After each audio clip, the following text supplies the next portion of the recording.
భూమి మాయమవుతున్నది ఓరన్న రైతు మాయమవుతున్నాడు సూర్యుని గుడి చుట్టూ నేలమ్మ నేలమ్మ నేలమ్మ నేలమ్మ నీకు వేల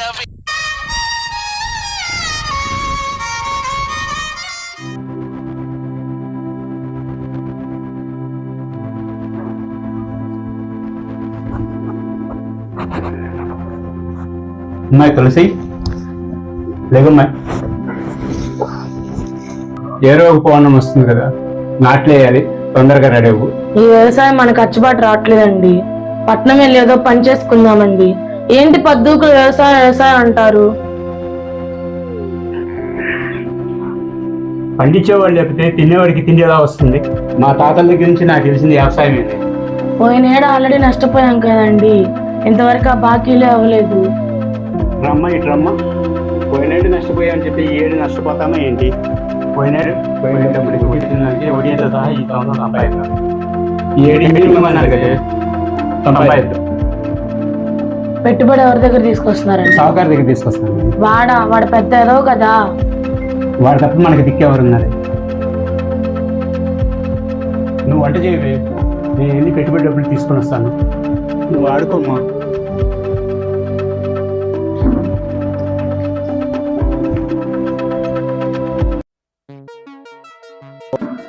ఏంట్రంగా నైట్ వచ్చావు? పెట్టుబడి సహాయం కోసం వచ్చానయ్యా. ఎరా ఎంత కావాల్సి వస్తుంది? 3 ఎకరాలు కదయ్యా, 1,60,000 వరకు కావాల్సి వస్తాయి. సర్లేరా.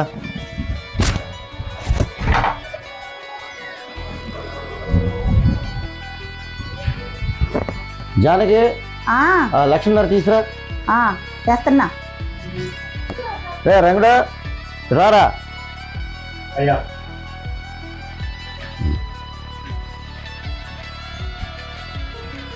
ఇదిగోండి.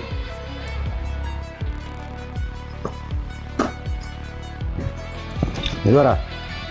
అరే పురుగుల మందు విత్తనాలు మన షాపులోనే తీసుకో. ఇవాళ నుండి మన పంట చేతికి వచ్చేదాకా 100కి 3 రూపాయలు. సరేనా? పంట చేతికి వచ్చిన తర్వాత వడ్డీతో సహా డబ్బులు మినాయించుకొని నీకు రావాల్సిన డబ్బులు తీసుకెళ్తావు. కానీ సరేనయ్యా.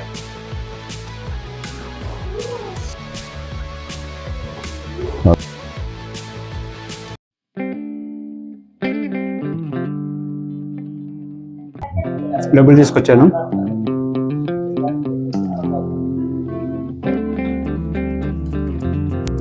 మా అన్నయ్య అయితే ఎంత బాగుండు. అవుతాయిలేదు, వచ్చే సంవత్సరం ఈ డబ్బులు మనకి అవుతాయిలేదు. ఎంత తీసుకొచ్చారండి షావుకారు దగ్గర డబ్బులు? 1,60,000. ఈ సంవత్సరం మన పాపని ప్రైవేట్ స్కూల్ వేద్దాం. అలాగేనండి, పిల్లల్ని స్కూల్కి పంపించి మన ఇద్దరు విత్తనాలు తీసుకొని పొలానికి వెళ్దాం. సరే.